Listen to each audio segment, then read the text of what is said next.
కొద్దీ phone tapping డొంక కదులుతోంది. ప్రణీత్ రావు విచారణతో ట్యాపింగ్ కేసు రోజుకో కొత్త మలుపు తిరుగుతోంది. దీని వెనుక అసలు కారకులు ఎవరు, ఎవరెవరి ఫోన్లు ట్యాప్ చేశారు, ఎవరి కోసం చేశారనే కోణంలో టాస్క్ ఫోర్స్ గుట్టులాగుతోంది. ఈ కేసులో మాజీ ఇంటెలిజెన్స్ చీఫ్ ప్రభాకర్ రావు సూత్రధారిగా తేల్చారు. ప్రభాకర్ రావు ఆదేశిస్తేనే చేశామంటూ ఇదంతా ఆచరించామని ప్రణీత్ రావు చెబుతున్నారు. ప్రభాకర్ రావుతో పాటు మరో ఇద్దరు నిందితులు దేశం దాటి పారిపోయారు.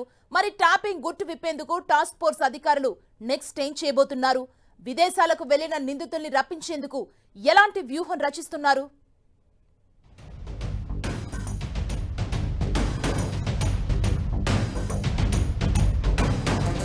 తెలంగాణలో సంచలనంగా మారిన ఫోన్ ట్యాపింగ్ కేసులో విచారించే కొద్దీ విస్తుపోయే విషయాలు బయటపడుతున్నాయి. ఈ కేసులో ప్రణీత్ రావును వారం రోజులుగా విచారించి కీలక విషయాలు రాబట్టారు. ఈ కేసులో అన్ని వేళ్లు మాజీ ఇంటెలిజెన్స్ ప్రభాకర్ రావు వైపు చూపెడుతున్నాయి. ఆయన చెబితేనే ఫోన్లు ట్యాపింగ్ చేశామని ప్రణీత్ రావు ఒప్పుకున్నారు. ఎన్నికల వేళ వందలాది మంది పొలిటికల్ లీడర్ల ఫోన్లను ట్యాపింగ్ చేశామని ప్రణీత్ రావు అంగీకరించారు. ట్యాపింగ్ కు సంబంధించిన మెయిన్ డివైస్ ను పూర్తిగా ధ్వంసం చేశామని ప్రణీత్ రావు విచారణలో ఒప్పుకున్నారు. ఏకంగా 17 కంప్యూటర్లలో ఉన్న హార్డ్ డిస్కులను స్మాష్ చేశామన్నారు ప్రణీత్ రావు. హార్డ్ డిస్క్ ముక్కలను ఎవరికీ దొరకకుండా మూసీ నదిలో కలిపేశామని ప్రణీత్ రావు కస్టడీ విచారణలో అంగీకరించారు. ప్రణీత్ రావు చెప్పిన విషయాల ఆధారంగా ఏఎస్పీలు భుజంగరావు, తిరుపతప్పన్నను పోలీసులు అరెస్ట్ చేశారు. ఆ ఇద్దరికి నాంపల్లి కోర్టు 14 రోజుల రిమాండ్ విధించగా చెంచల్గూడ జైలుకు తరలించారు.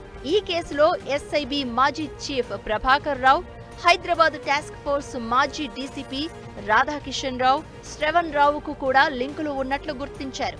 ప్రణీత్ రావును అరెస్ట్ చేయగానే ఎక్కడ దొరికిపోతామోననే భయంతో ఈ ముగ్గురు దేశం దాటి పారిపోయారని, దీంతో పోలీసులు లుకౌట్ నోటీసులు జారీ చేశారు.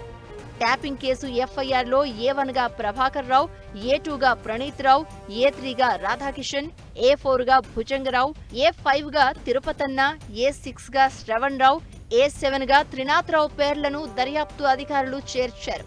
ఫోన్ ట్యాపింగ్ కేసు ఎపిసోడ్ ప్రధాన సూత్రధారి ఎస్ఐబి మాజీ చీఫ్ ప్రభాకర్ రావుగా అధికారులు తేల్చేశారు. ఆయన కనుసన్నల్లోనే ట్యాపింగ్ కు పాల్పడినట్లు నిర్ధారించారు.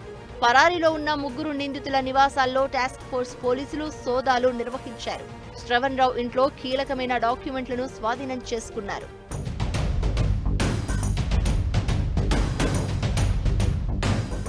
నైజీరియాలో కోల్డ్ మైన్ బిజినెస్ చేస్తున్న శ్రీనాథ్ రావు నైజీరియాకు పయనమయ్యారు. ఈ కేసులో ఏ1గా ఉన్న ప్రభాకర్ రావు లండన్ వెళ్లిపోయారు. రాధాకిషన్ అమెరికాకు మకాం మార్చేశారు. విదేశాలకు విజిటింగ్ వీసా మీద వెళ్లిన భారతీయులు ఎవరైనా 6 నెలలకు మించి ఉండకూడదు. వీసా గడువు ముగియగానే తిరిగి స్వదేశానికి రావాల్సి ఉంటుంది. ఒకవేళ వీసా ఎక్స్టెండ్ కోరుతూ దరఖాస్తు చేసుకుంటే లుకౌట్ నోటీసుతో రిజెక్ట్ అవ్వడం ఖాయం. లుకౌట్ నోటీసులకు సమాధానం ఇవ్వకపోతే మరో దఫా ఎంబసీకి ఫిర్యాదు చేసి పాస్పోర్ట్, వీసా బైండ్ ఓవర్ చర్యలు తీసుకునే అవకాశం ఉంటుంది.